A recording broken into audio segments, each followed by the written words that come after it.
Hello, everybody, and I want to welcome you to our podcast for our Democratic Messaging Project.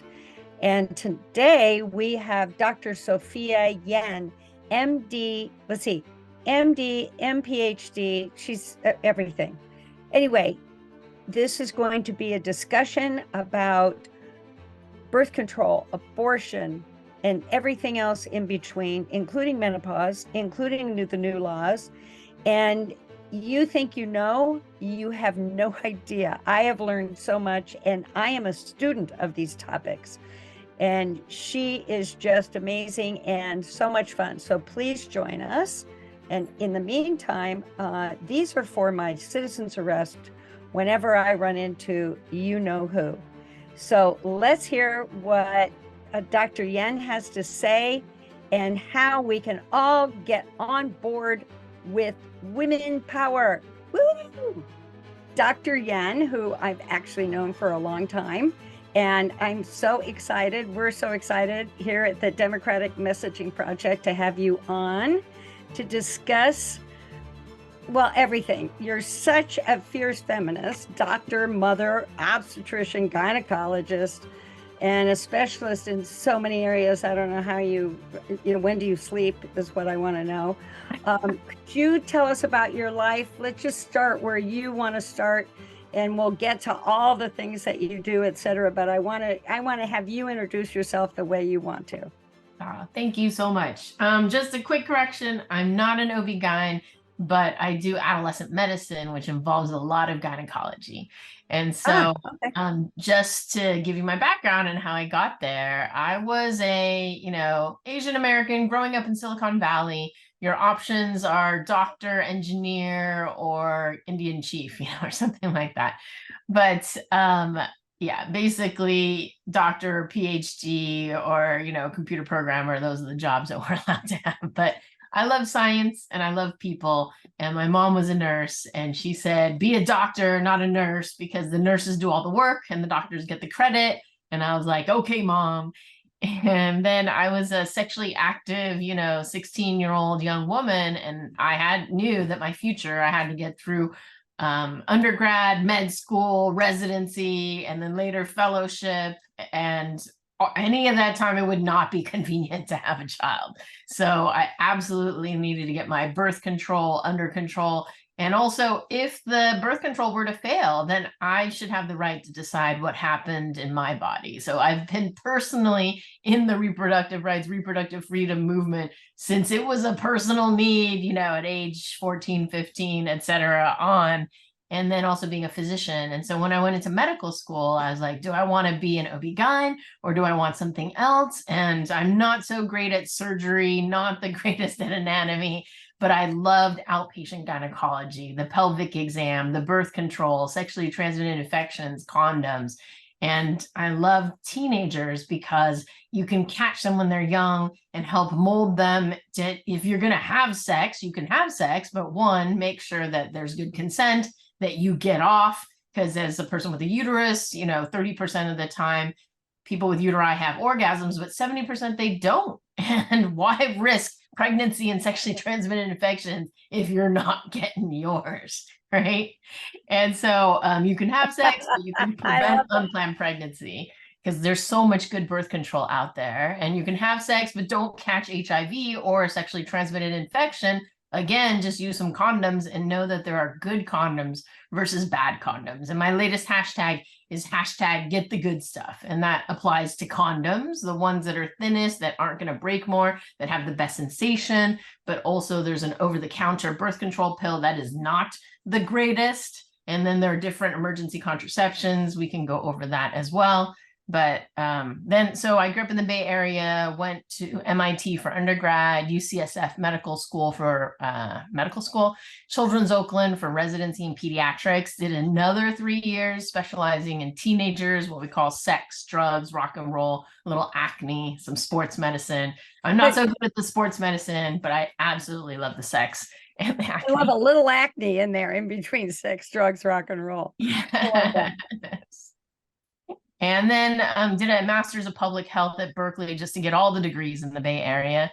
and then came down to Stanford, where I'm a clinical associate professor in the Department of Pediatrics and the Division of Adolescent Medicine. And then 9 years ago, came up with the idea for Pandia Health, was giving a talk to a bunch of doctors. Why don't women take their birth control?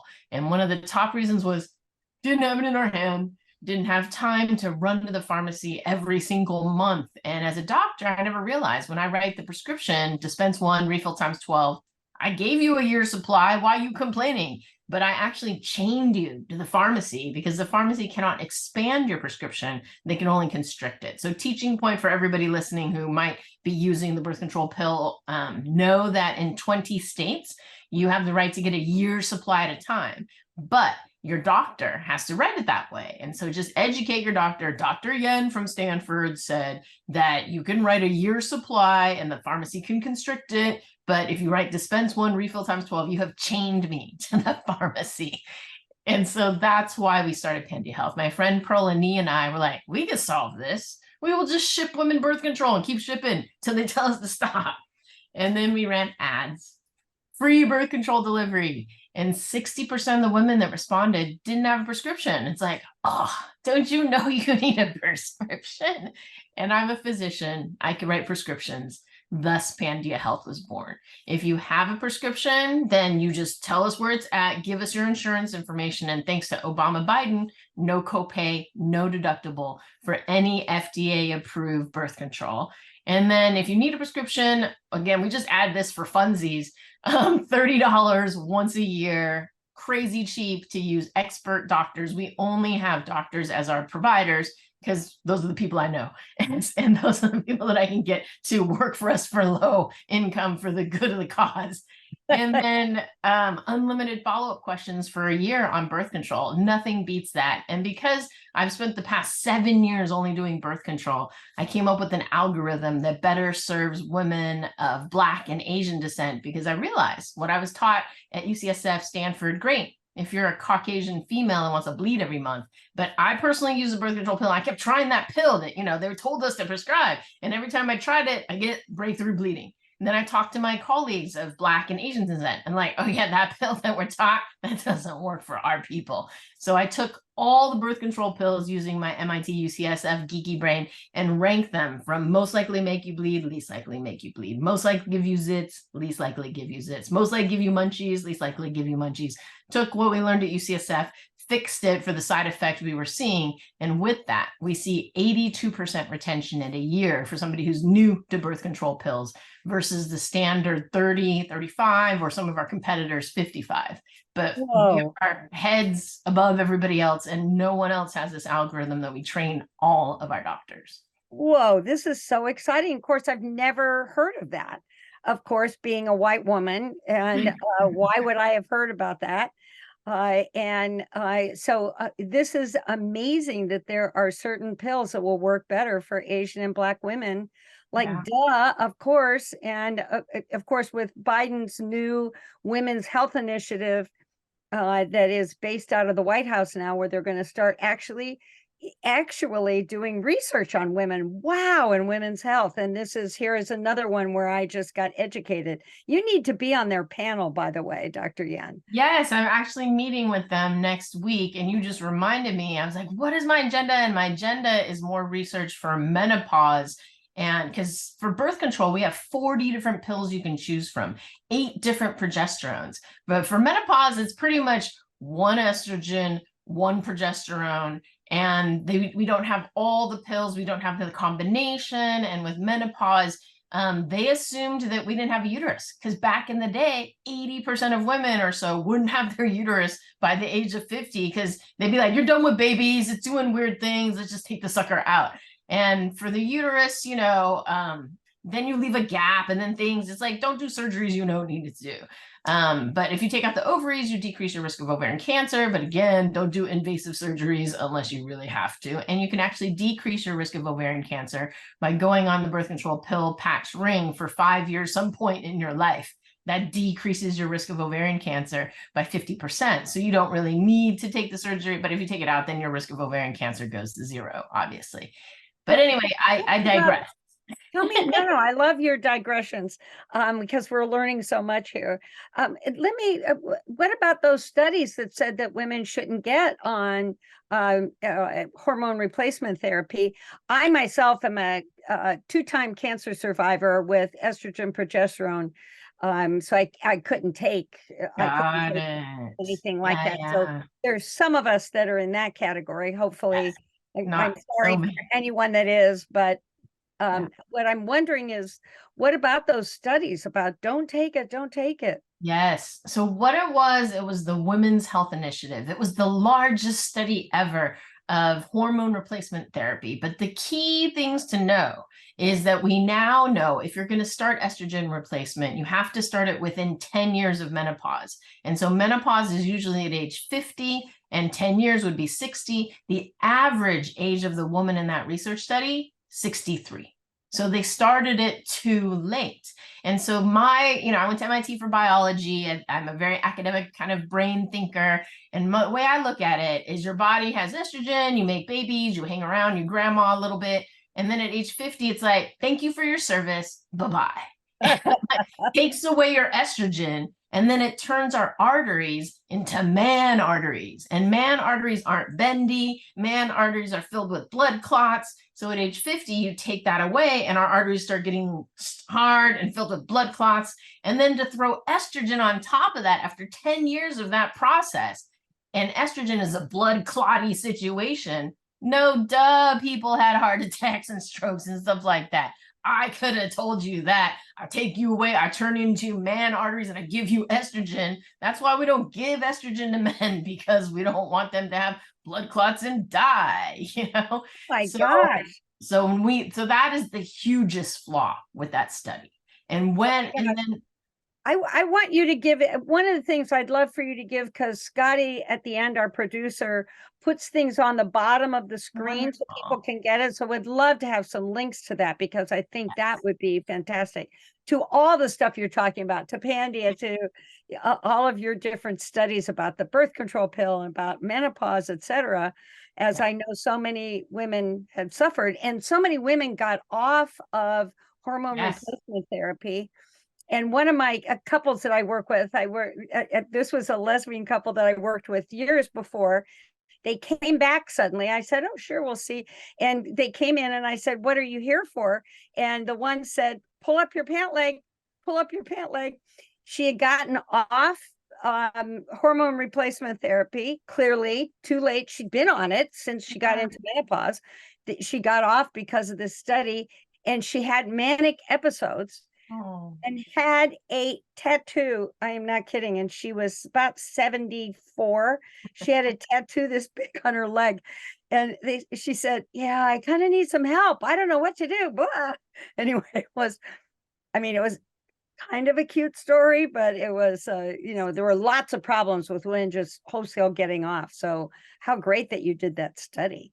yes. So what book I recommend, I'm looking at my bookshelf, is Estrogen Matters by Erin Blooming, and I will send that link to Scotty. But that one goes over all the flaws in the Women's Health Initiative, and he is a cancer doctor, and there were a lot of women with breast cancer that had to be, either chemically castrated, or they had to have their ovaries out or whatever, and then they immediately went into menopause. And so TLDR, if you have breast cancer, you can still use vaginal estrogen as well as the estrogen ring, because it doesn't have systemic estrogen. It's just down there. And then the latest is the urologists have found that they recommend anybody above 50 just start using vaginal estrogen to preserve the vaginal tissue, because the vagina is here and the urethra is there. And with the vagina drying up, it affects the urethra, and there's an increased risk of urinary tract infection.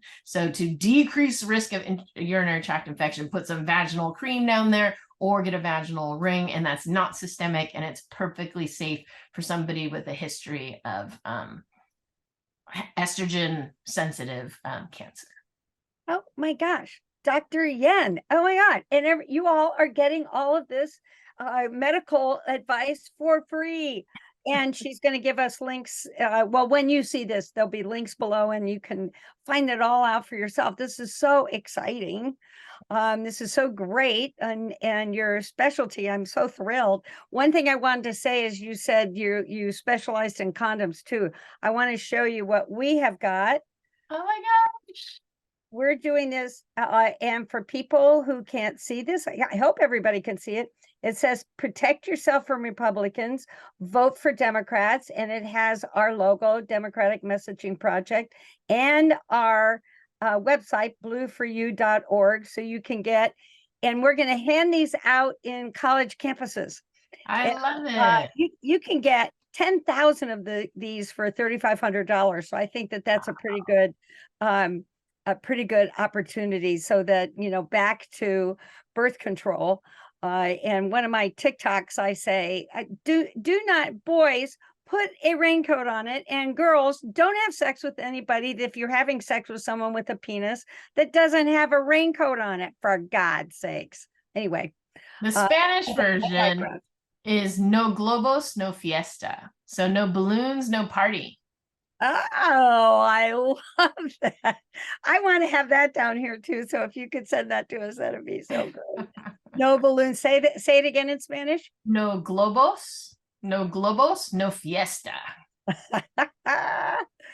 Oh my God, you are such a riot. So fun. You're girl. Oh, and on the condoms. Let me see. My signature bag. This is her purse, everybody. Yes. And we're selling them if you want one too. They come in this wonderful, colors. They mix it up. Some of them have a red stripe. Some of them have a, whatever stripe, but you get whatever one that comes. But $65, I'll send you the link for it for people who might want it. And a portion goes to abortion funds. Oh, how great. Which takes me to the next thing. Although I did want to ask you, I know you have 2 daughters. How do they feel about having the mother of all mothers of all kinds of sex information? Do they just like, Well, my 14-year-old used to go to summer camp, and she would hand out cards for my business because all of her camp the camp counselors were the perfect demographic. They were college students who were back for the summer that might need birth control. And so she's been able to pitch my company since she was 10 years old to anybody she sees. And so she's not afraid. Though as she hits her teenager years, she starts going, Mom, that situation. Of course. And the 17-year-old is benefiting from my knowledge about making #periods optional. And the example I give is actually— Yes, start over though. Start that periods optional. Tell us about periods optional. Yes. So my passion right now, one of several, is to educate anybody with a uterus that if you are bleeding every single month, that is so 2020. Get with the times. You now can make #periods optional, and it actually decreases your risk of ovarian, endometrial, and colorectal cancer. And the way that works is every time you build that lining on your uterus, it can mutate and turn into cancer. Every time you pop out an egg, popping, healing, or the tube, we're not sure, one of those 3 or a combo thereof, ovarian cancer. And that's why by going on the birth control pill patch ring, which blocks ovulation for 5 years, you decrease your risk of ovarian cancer by 50%. Whoa. And then, the colon cancer decreased risk is you have your uterus, and around it you have your intestine, and your uterus is going up and down, up and down, up and down every single month. And the colon's like, what's going on here? And like it'd be like, I'm sad for you. I'm gonna either run faster and give you diarrhea, or I'm gonna run slower and give you constipation. But regardless, it's being messed up. And if you mess up the colon, then you increase colon cancer. So the research has shown that women on the birth control pill, and we extend that to patch ring because the same exact mechanism, same exact drugs, decrease their risk of ovarian, endometrial, colorectal cancer. Now tell me how you stop the period though, because on birth control pills, you still have your period for 5 days, right? Yes. So stop it. How is period optional? And I want all of my friends, relatives, and everything out there to hear this, because I know many different girls and women that have terrible, terrible periods. So yes, that is part of another hashtag stop sucking it up. If you have bad, evil periods, please see a doctor. If you're having horrible menopause symptoms, please see a doctor. Just because it runs in your family, auntie had it, grandma had it, we all drink whiskey when we have periods or whatever, doesn't mean you have to suffer. We now have technology and science. And so the birth control pack generally has 3 packs, one color, 1 week of another color. These 3 have active pills. This last one is sugar pills, or you'll see different color, often iron, to give you back the iron you lose from bleeding. But if you don't bleed, then you don't need these iron pills. But also, this week is arbitrary. You can take this week every 3 months, every 6 months, never. I chose to not take it, and I haven't had a bleed for the past 14 years since my last child was born, as long as I remember to keep taking the active pills. But if you want to do that, 1, check with your doctor. 2, your doctor has to write more packs because it's 13 packs a year, to cover 52 weeks, etc. But if you're skipping, then you're going to need 17 packs a year. And you just need your doctor to write why. And the reason why is dysmenorrhea. Dys is don't like, menorrhea, bleeding. And obviously, if you're trying to skip the bleeding, you don't like the bleeding.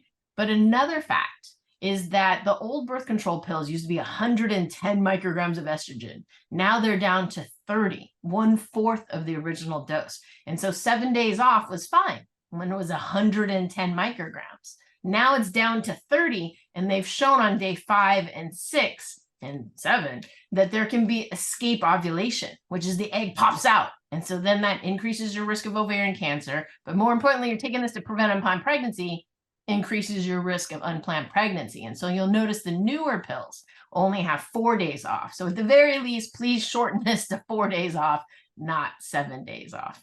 Uh-huh. Oh, wow. This is so interesting, of course. Fascinating. We could talk about this all day, but I do want to get to the whole fact that Roe v. Wade, for those who don't know the language, is with the law that gave us a right to have women and girls to have abortions if they did not want to have a baby and they found themselves pregnant. That had been the law of the land for 49 years, and it fell on June 24th, 2022, a day of mourning. And it also went to the privacy clause. I just want to keep going to that because that added, the Supreme Court said this was based on privacy, which isn't in the Constitution. Don't get me started. So as a result, birth control was also impacted because there are all these anti-science people that believe birth control is an abortant. So with it, which is insane. It's to prevent the need for abortions. I'm sorry?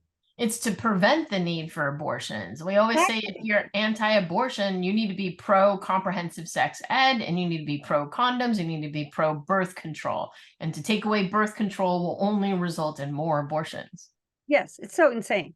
So now there are 12 states that have some very serious restrictions on getting birth control.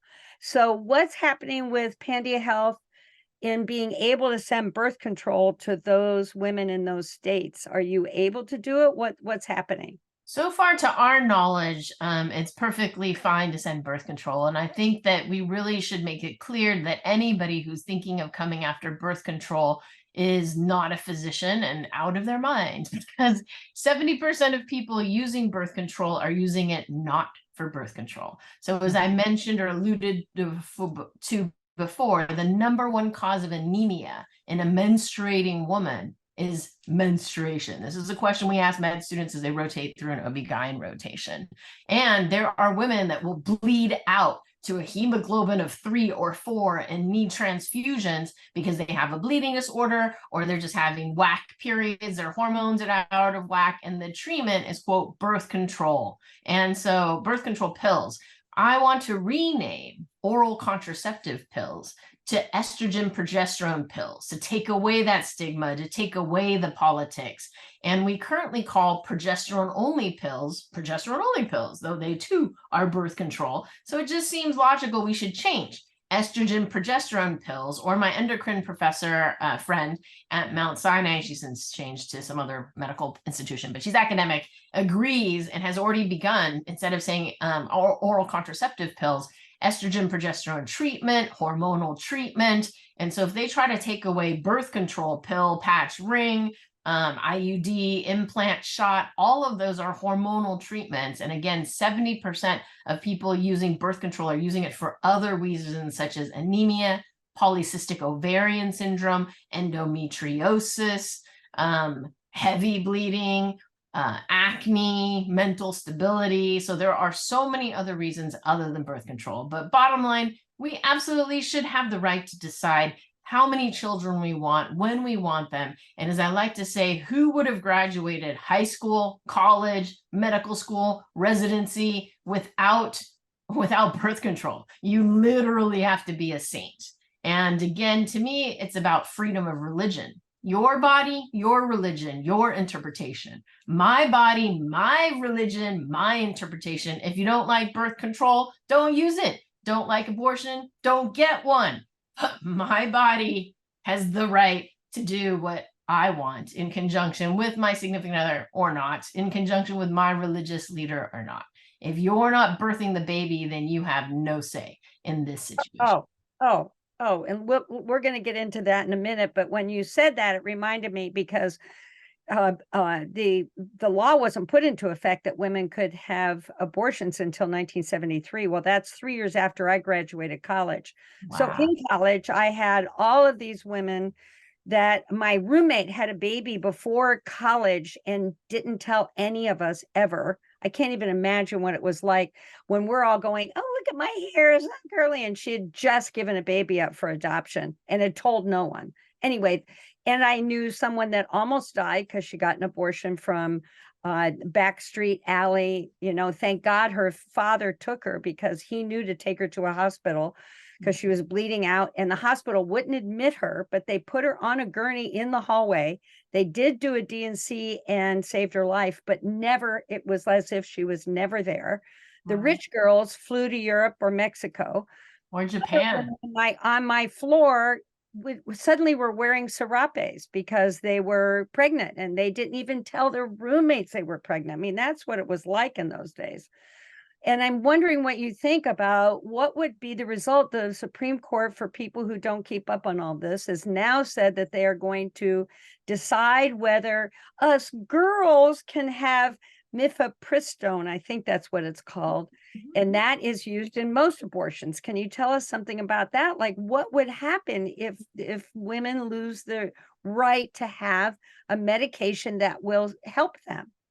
So what's crazy is that mifepristone has been legal in the United States since 2020. 5.6 million women and more, people with uteri, have used it safely with no issues. It's safer than Viagra and penicillin. And the case that's going in front of the Supreme Court, but there's another case separately we can talk about, is saying that the FDA never should have approved it. And the good news I heard is the Supreme Court is not going to look at that.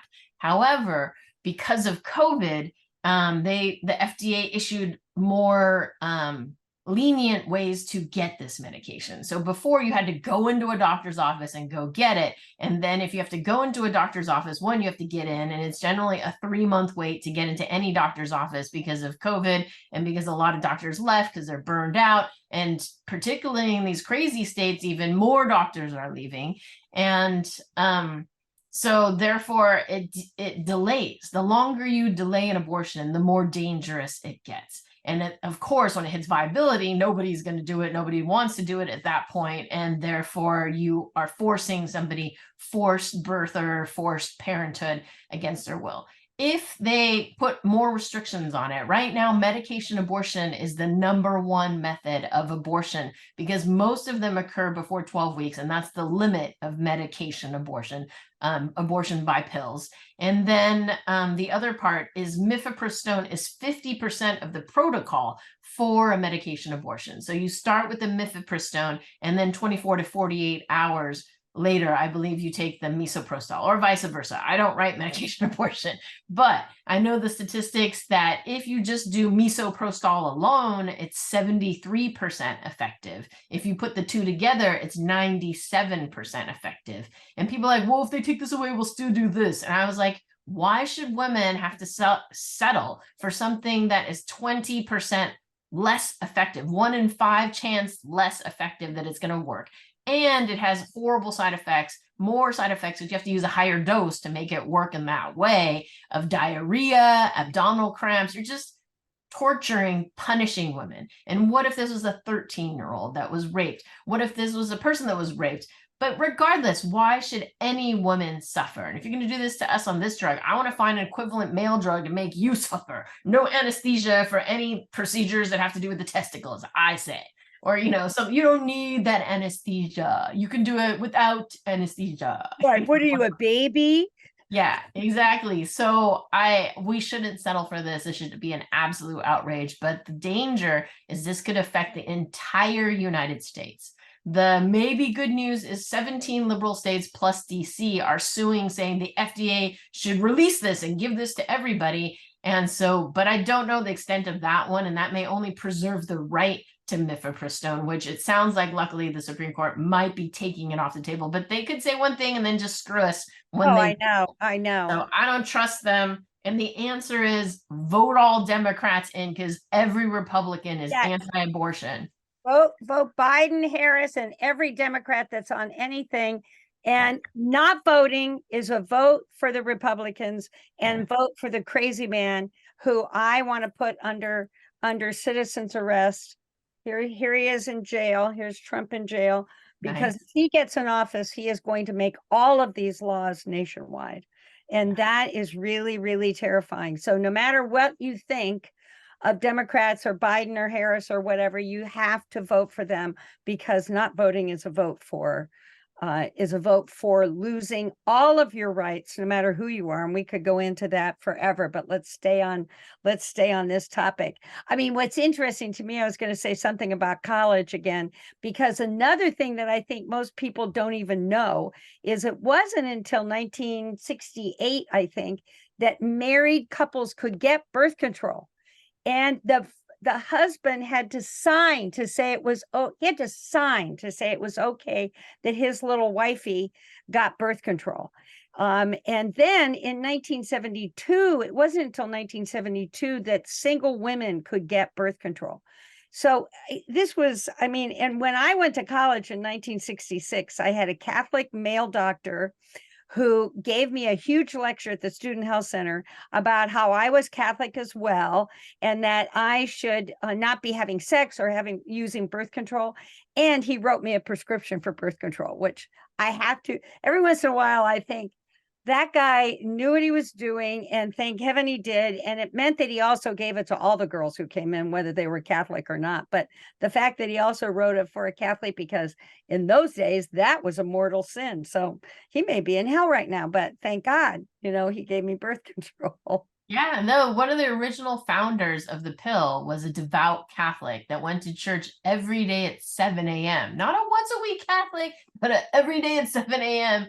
Dr. John Rock. And he was the one that forced the 1 week out of 4 bleed, because he wanted to get the pill through the Catholic Church. And he got the nuns to agree, because they're always very liberal. He got the priests to agree. I don't know how, but it hit the Pope, and the Pope vetoed it. But because Dr. Rock beat out his 2 PhD co-founders who were like, why are you making women bleed every month? It could be every 3 months. It could be 6 months. It could be never. And he's like, no, I'm going to get this through the Catholic Church. But he didn't. And because of that, every method since has had a bleed 1 week out of 4, because he was trying to get it through the Catholic Church. He also thought that people with uteri couldn't handle it if we didn't bleed every month. And I'm like, if someone with a uterus had been on that team, we would have been like, let women choose. Let women decide how often they want to bleed. You don't decide for us. Right. And you don't ever have to bleed. Wish I'd known that. And by the way, that Pope at that time was what is now termed the Hitler's Pope. He was all on Hitler's side. There's a great book called Hitler's Pope, and that was that Pope that denied him and every other thing. But that's a whole other rant. Yeah, and what do you make, speaking of which, all these crazy laws that poor Kate Cox, the woman in Texas, for people who don't know, she was 20 weeks pregnant. Her baby was going to die either in her uterus or within hours of delivery. She had to, because she lived in Texas, she had to go to a judge and say, please, judge, can I have an abortion? And the judge agreed, because in addition, her life was in danger because of we don't need to go into all that. So the attorney general in Texas, who, by the way, is under indictment for bribery and has been for years. And in fact, the Republican Party itself in Texas tried to get him taken out of his position, but they lost by like 4 points. Anyway, she has already had 2 children, et cetera, et cetera. The Supreme Court of Texas said that she could not have an abortion because she wasn't dying on that day. So she had to go out of the state. But tell us what you think this was going to do, and what do you think the folks listening can do about this when everybody's feeling so powerless? Yes. So I've been putting all over TikTok in comments that we should deny service to Ken Paxton. So anybody in Texas providing any services, if you have the ability, certainly if you're an employee and you're going to get fired, don't do it. But if you're at a restaurant and you all agree that what he did is horrible, don't serve him. You have the right to refuse service. If he comes in for a haircut, he's the attorney general I was talking. He was the attorney general I was talking about. Okay, yes. go ahead. Attorney General Ken Paxton. I love that. Be denied service, should be vetoed, should be canceled. And I say extend it to his family. Make them all feel the pain. His wife comes in and she wants groceries. Sorry, you pack it yourself. Sorry, you check it yourself. I'm sorry, I'm going on break right now. I'll be back. Anything you need that I can help you with, that anybody can deny them service, deny them service. And so some lawyer or somebody asked, like, what legally can we deny them service? And I was like, I think even as a physician or a dentist, we can deny service as long as it's not an emergency. The ER is a totally different thing. But if it's, then you can see another doctor. You can see another dentist. You can see, anybody, they need their house cleaned, anything, any services, and not just Ken Paxton. All the Supreme Court justices voted to go with what Ken Paxton wanted. And so there are, I understand, maybe 6 or 7 of them up for re-election next year, or at least 2 that signed this egregious thing that said she wasn't sick enough. And so Justice Jimmy Blacklock and Justice John Devine and all their families, or Devine, Devine, should also be denied services. So a reason to take your break when these people walk into McDonald's, or if they want their fingernails painted, or if they want a cake, or anything that involves another human being providing them services, they should be denied. But also we need a bunch of pro-women, pro-reproductive rights, pro-religious freedom, pro-bodily autonomy Supreme Court justices in Texas to run.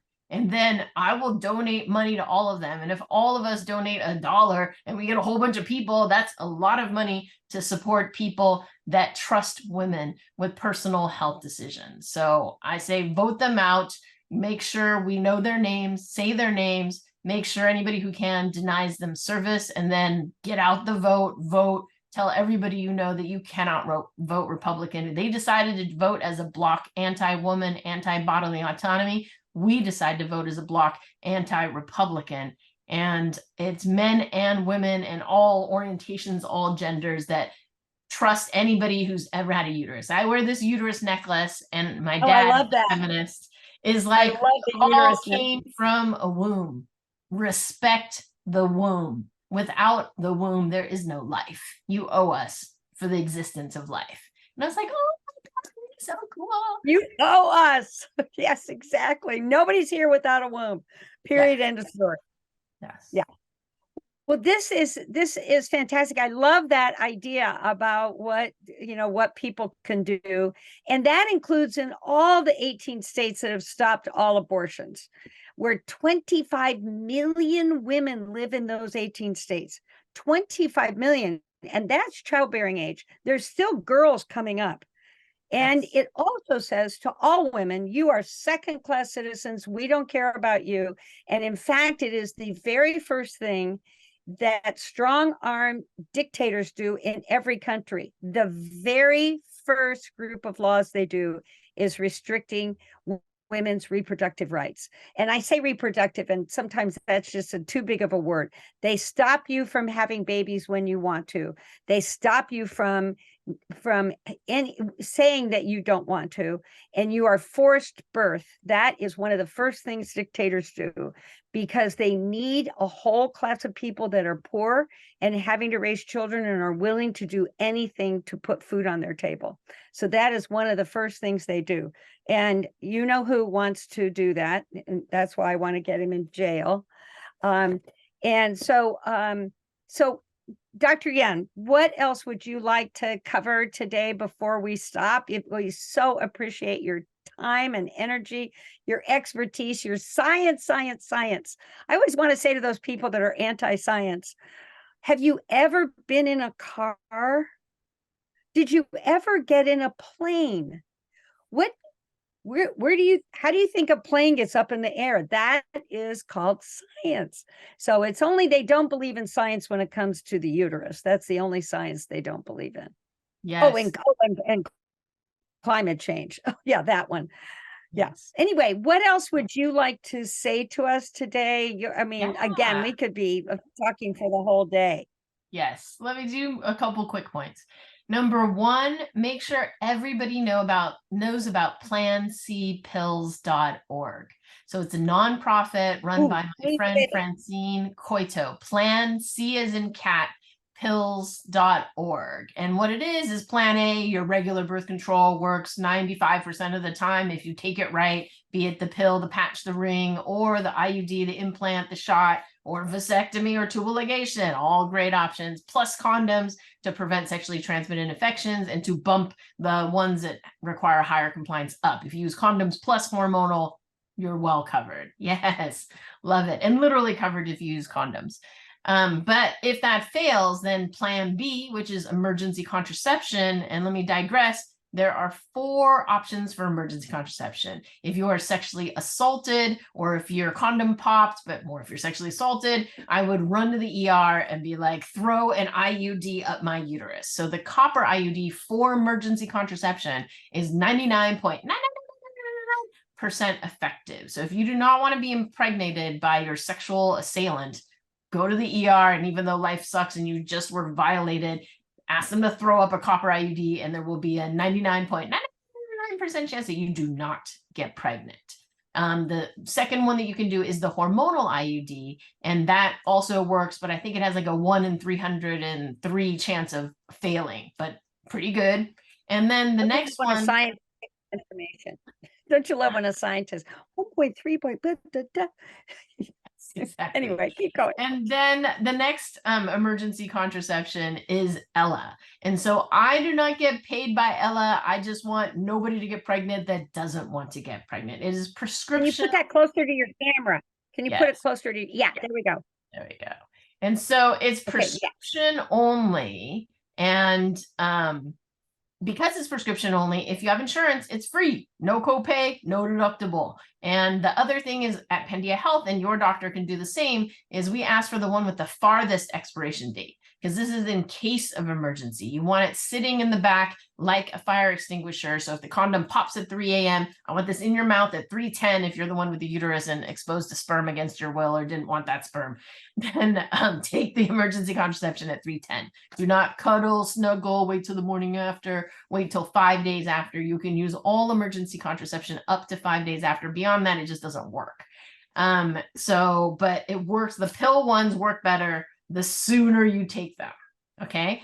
And this one beats Plan B in its generics at every single time point. So if it were me, my friend, my daughters, my patients, anyone listening to this, Ella beats Plan B at every single time point. So if you want to prevent unplanned pregnancy, this is the better one. But if you got nothing else, no hope, then go get some Plan B. It's over the counter. Anyone of any age, of any gender can get Plan B.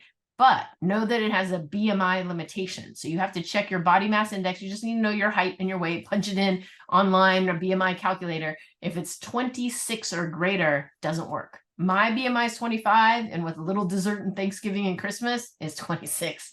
So 26 and greater doesn't work so well. 30 and greater does not work at all. So if your BMI is 30 or greater, your only option is Ella or one of the IUDs. And then if your BMI and what she's saying about BMI, just a second, is that people that are a little heavier than the supermodels, you could easily be in this category where the plan B doesn't work. So keep going. Sorry. Yes. So it would be really sad if you took plan B and thought it was going to prevent unplanned pregnancy, but it didn't work at all because your BMI was too high. So if your BMI is 35 or greater, then your only option is the copper or the hormonal IUD. And know that a lot of doctors don't know about the hormonal IUD as an option. So it's up to you to know. Feel free to always invoke Dr. Yen of Stanford if you need that. And the articles in the New England Journal, January 21, to flex my academic cred. Okay, so that's plan B, but not plan B, really Ella or IUD. And then plan C is you're pregnant and you want that to end.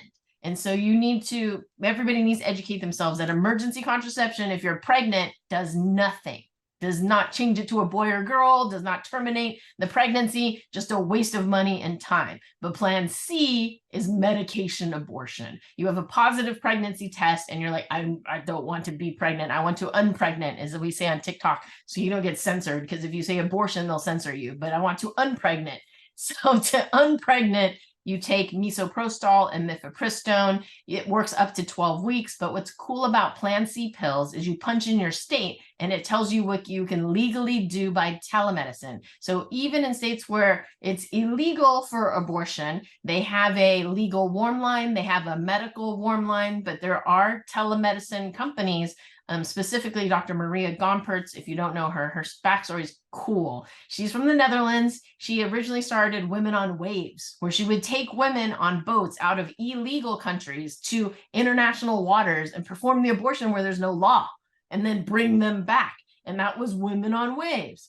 But then she heard about medication abortion, and she's like, why are we taking people out on boats? I'm just going to send you pills in the mail. Not this one, but mifepristone, misoprostol. And she opened a company in the United States. Well, she opened a practice to serve the United States so that she writes the prescription from the Netherlands. She ships it from India.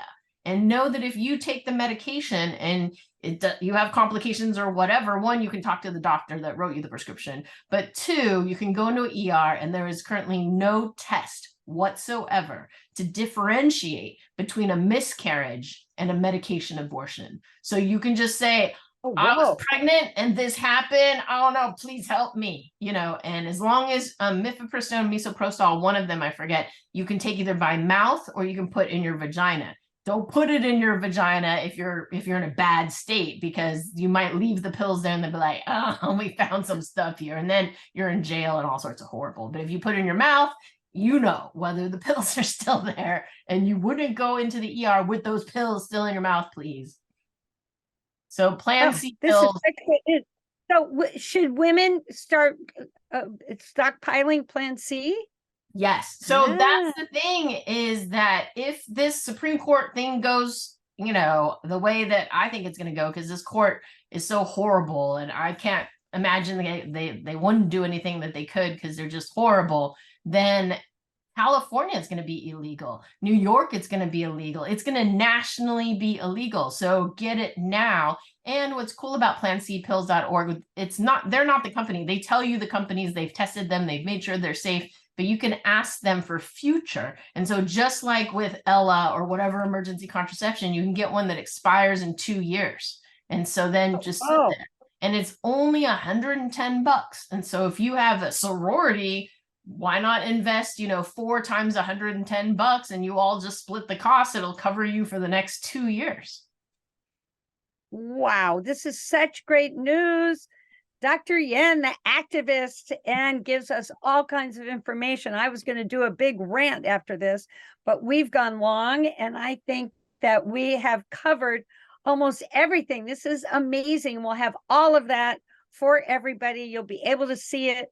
And please listen to Dr. Yen.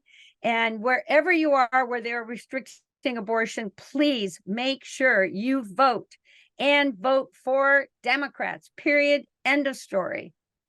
Absolutely.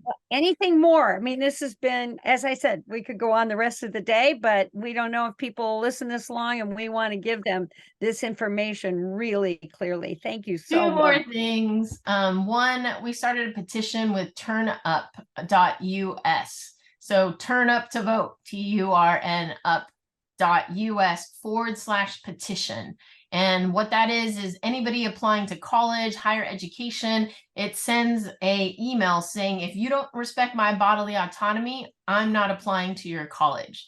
And this will be sent to the governors of all the anti-abortion states, but all the presidents or whatever of every college.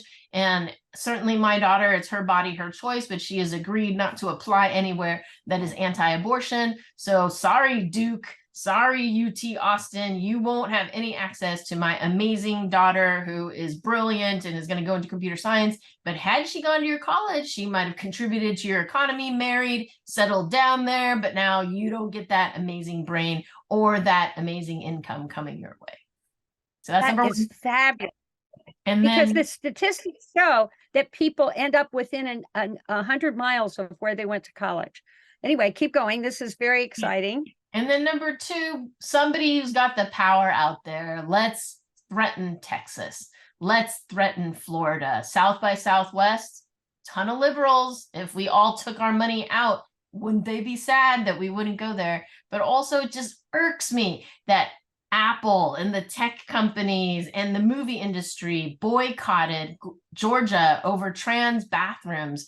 But why won't they do the same for reproductive rights, reproductive freedoms? Women are being forced to carry non-viable pregnancies that could risk their lives. And I've heard the phrase, why do women have to edge death in order to get an abortion? How dangerous, how close to death do I have to be? And know that physicians don't know. We don't know if it's a 75% chance of death, 80%, 25%. Each person is different. We don't know how bad the bacteria is. We don't know when the pregnancy is going to go totally bad. And a woman shouldn't have to risk death. This is just so messed up. And so if you care about anybody who has a uterus, we need to do something. We need to threaten pullouts. Apple and other tech companies should not be in Texas, should start making moves to leave unless they can get their laws together. Well, one of the things that is true, and people should check this out if you live in one of these states, is that companies are actually helping people who want to get out of that state for these reasons to get out of the state. They're helping to pay them to move, et cetera, which is really good. But I agree with you. They shouldn't be there at all. Yeah. Anyway. And did you have one more thing? No, that was my request. If somebody can pull the same, if people can pull the same boycott that they pulled in Georgia, do it. I don't have that power or the connections, but I bet you one of your listeners do. Yes.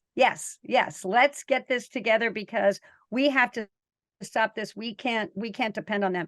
44 states have some restrictions where a private physician can refuse to do that.